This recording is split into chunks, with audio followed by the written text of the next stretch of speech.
Welterweight Championship. Roberto Duran is the challenger against the title holder, Thomas Hearns. Hearns won this title against Wilfred Benitez back in 1982. No moss, but Roberto Duran has atoned for that, beating Davey Moore and then lasting 15 rounds against marvelous Marvin Hagler. How will he do against this man, Thomas Hearns? Will he be the hitman again on this night? This is a chance for Hearns now to move into the big money fight, and just prior to the start of it, Duran was not like his usual self. He sat down in the corner. Generally, he dances around the ring as an opponent comes up, trying to taunt and intimidate. But that was not the case on this warmish evening in Las Vegas. So coming up now, we'll have Tim Ryan and Gil Clancy with the call. We'll have the first round here from Las Vegas. It is Hearns against Duran in just a moment.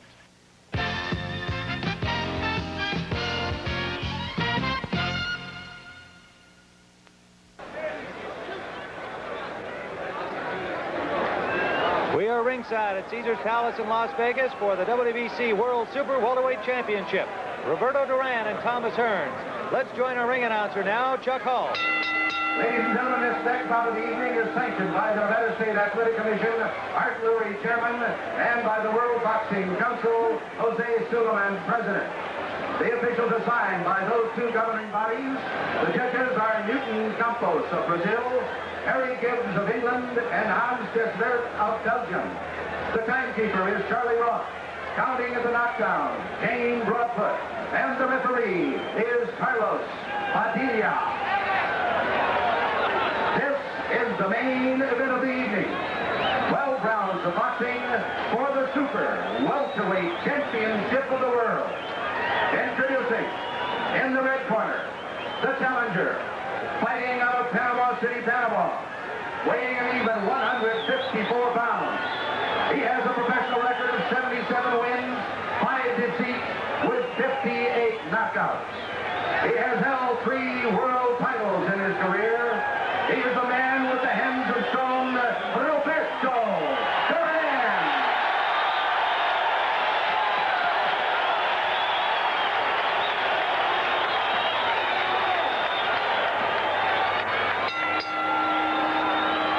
And in the blue corner, the WBC Super Welterweight Champion, fighting out of Detroit, Michigan, weighing in at 153 1/4 pounds.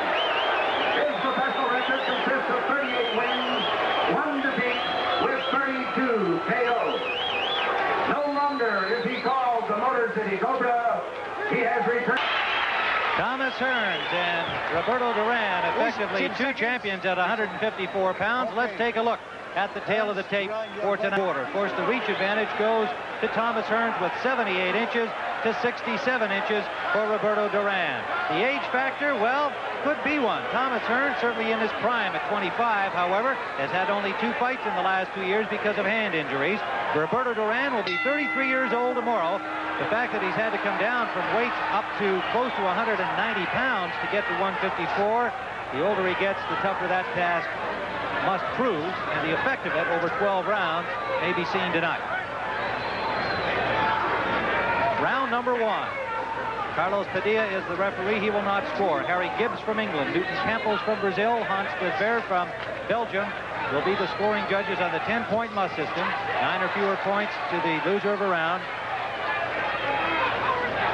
Tim, Roberto Duran has a real heavy beard. In most states, that's illegal. I'm surprised that Emmanuel Stewart didn't complain to the commission about that. Well, Thomas Hearns has a real light beard, so well, so far the beard championship has gone to Roberto. But your point is quite well taken, Gil, and we'll see if it has an effect that you can pick up in terms of Hearns landing his blows to the face of Duran.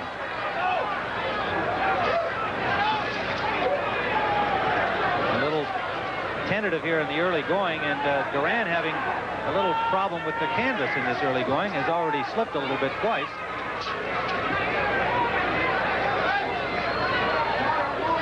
.90 degrees at the time of the bell for the first round here in Las Vegas, with the sun starting to sink in the west. Tim Ryan and Gil Clancy. Round 1 scheduled for 12, remember, under WBC rules, a 12-round title bout.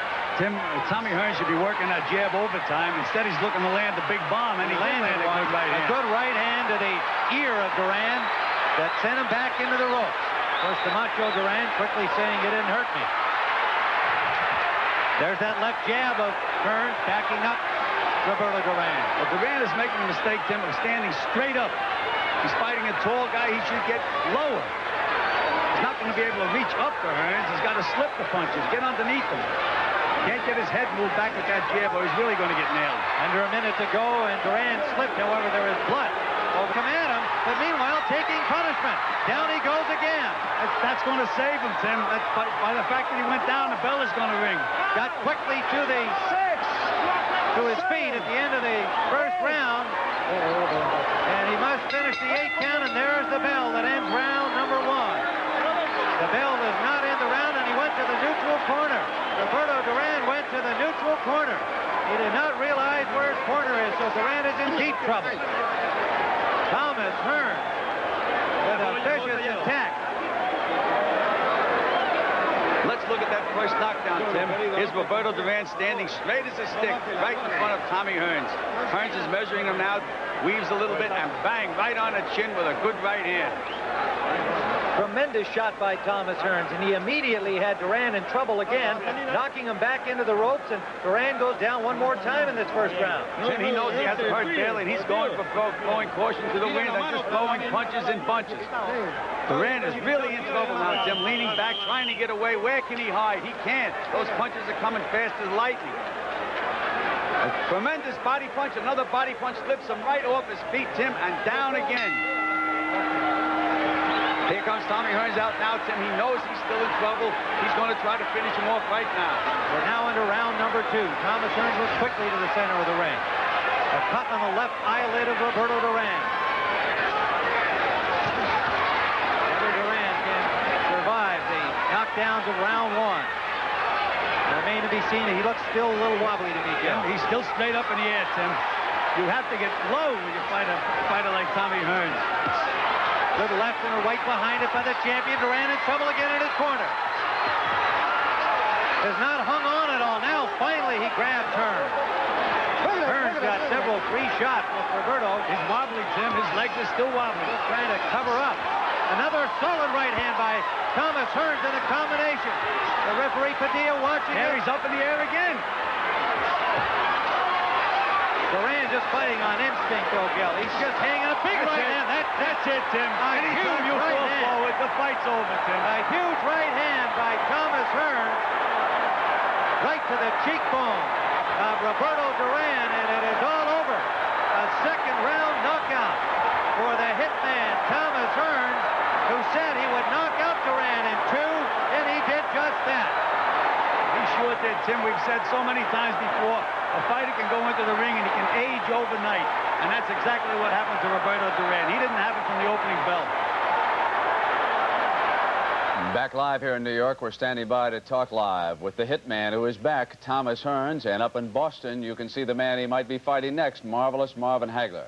We'll look at some replays of Hearns' greatest triumph, and we'll look ahead with the champions when we return after this.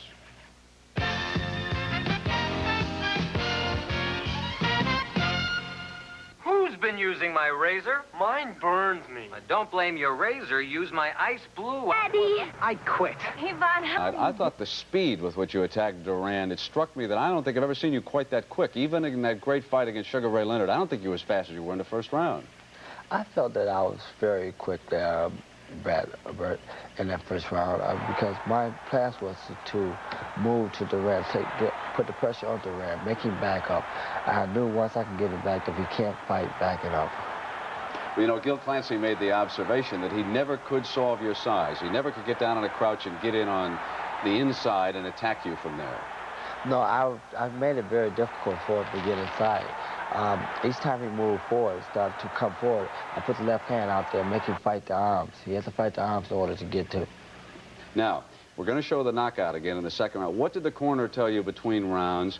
Were you trying to get him out of the way and not give him a second chance? Was that the strategy here? Well, when I went back to the corner, my coach, Emmanuel Stewart, told me just to take it easy, go in there, and he's ready to go, just go in there and finish him off. And you obviously did, as we'll see here from this replay in the second round. You had him backed up against the ropes, and Tim Ryan made the observation here. He was going simply out of instinct, and in a matter of seconds, down he goes. You hit him with an awesome right. Yes, the shot that I hit him with, I was shooting the left jab first to the head, and then I faked the left jab to the body and came straight up with the right hand at the top. That was the shot there. And how did the right hand come out of the fight? I know you've had some problems with it in the past. Any difficulty? The right hand came out perfect. No problem with the hand at all. All right. Now, what is next for you? Do you want to fight Marvelous Marvin Hagler? Right? You're smiling already. I can tell what the answer is going to be. But what's next for you? Well, hopefully we can get Marvin Hagler. Our plans are to move on to the middleweight division and take over Marvin Hagler because he's still there. Now, you say the middleweight, then would you move into the light heavyweight? You keep going with that big frame of yours? Our plans are to keep moving from the middleweight division to the light heavyweight division, win those 2 titles, and I will give me 4 titles, and then I'll move on. My box career. I have a suspicion that Marvelous Marvin Hagler has other plans, but we'll be talking to him live in Boston when we continue here on CBS Sports Sunday in just a moment.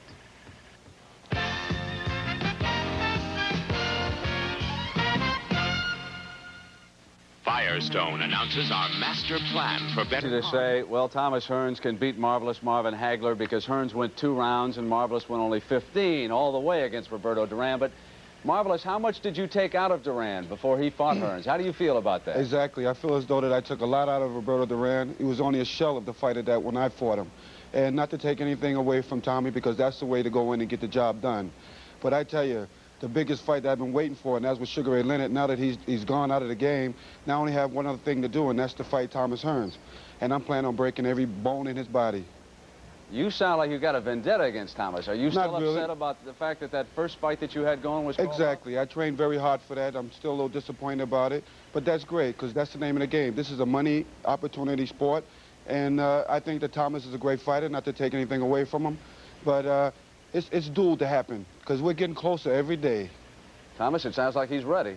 Yeah, well, it sounds like I'm still shaking, Tommy. I'm still shaking. After watching this fight, watching the replay of this fight, this Duran Hearns fight, Mom, I know you're definitely scared. I can see you shaking. You're shaking like a leaf on a tree right now. It's just a matter of time before you fall. Oh, yeah. Let me tell you, you're never going to make it to the light heavyweight, because first you have to get through me. That'll be an easy test. Oh, okay. Action, action. Put the name on the contract. I'd like to promote this. Contracts don't mean anything anymore. You're ready to go? What about this fall, Marvin? Any tax problems, or can you go again this year? Well, right now, what we're trying to do is I'm spending a little time with my family and stuff. And, Spend a lot of time, Marvin. Listen. And also to take care of one, which is #1 contender, Mustafa Hamsho, and then come after Thomas Hearns. You do want to fight Hamsho first. I want to get that straight. Yeah, I believe, because he is the #1 contender, and there is a mandatory defense there. Now, does that mean you would put Hearns off until early next year? Marvelous, how would you set that up? Well, we try not to, because Tommy don't really scare me at all. And I feel as though they have the stuff to beat him. Duran stood too upright and really didn't put the pressure on Tommy the way you should have to fight Tommy. All right, Marvelous. Good luck to you. Thank you very much. All right, and Thomas, good luck to you. I know it's just a matter of time, because that is the fight that the fans want to see. So good luck to both of you. Yes, you're right, Marvin. I just can't wait, Brad. It's like Same here. I dream of this every day, every night. I go to bed. It's going to be your last dream. Okay, well, listen, I must tell you that so do the bankers dream about this fight. So good luck to both of you. Thank you. And we will continue here with CBS Sports Sunday in just a moment. Marvin.